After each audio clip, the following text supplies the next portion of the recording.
Sur les traces de Marie de l'Incarnation en terre canadienne. Nous étions 10 personnes désireuses de vivre des moments uniques avec Sainte Marie de l'Incarnation. Nous l'avons suivie à partir du texte racontant son rêve pour le Canada jusqu'à sa canonisation. C'était la première fois que je vivais cette démarche avec des laïcs. Je l'avais déjà réalisée à 3 reprises avec des consoeurs ursulines. L'expérience est tout autre avec des laïcs intéressés à connaître davantage Marie de l'Incarnation.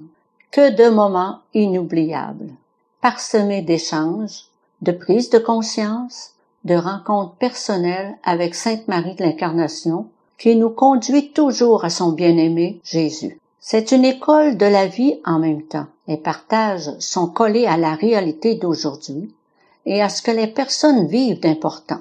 Sainte Marie de l'Incarnation est venue souvent leur faire de bons clins d'œil.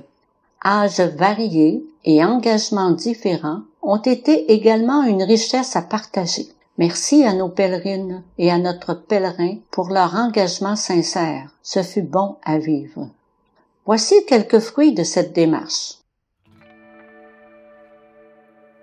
Je retiens de ce court séjour le courage et la force de Marie de l'Incarnation. À travers les tribulations, elle s'est accrochée à son bien-aimé. Comme mère, épouse, missionnaire, mère de l'Église, elle a l'assurance de faire la volonté de Dieu. Certitude, non sans hésitation, mais en marche, en mouvement, vers celui qui nous aime en tout et partout. Le pèlerinage sur les pas de Marie de l'Incarnation en terre canadienne m'a apporté une conscience beaucoup plus profonde de sa détermination à tout donner, en toutes circonstances et en tout temps, pour l'accomplissement de sa mission. J'ai perçu en elle presque fixation à accomplir la mission du Canada, tant elle est inébranlable dans son don d'elle-même pour bâtir une maison à Jésus et à Marie. Cette attitude la gardait dans une paix profonde et une égalité d'humeur et d'esprit qui faisait sa force dans les multiples obstacles et souffrances inhérentes à cette entreprise.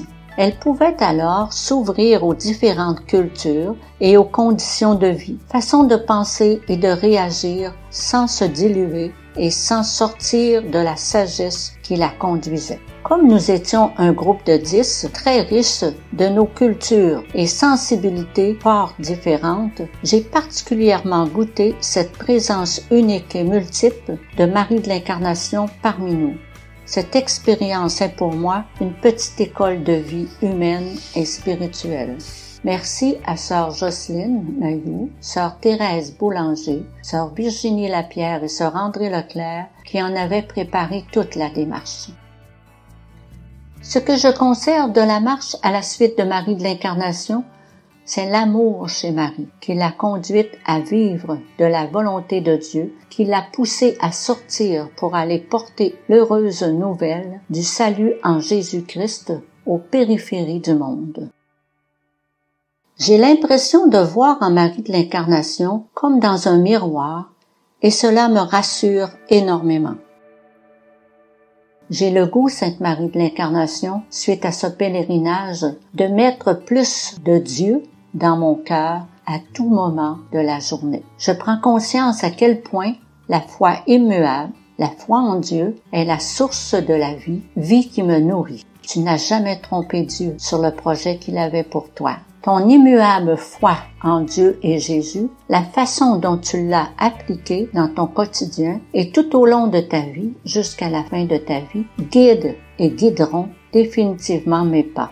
Merci, grande dame. Prie pour moi.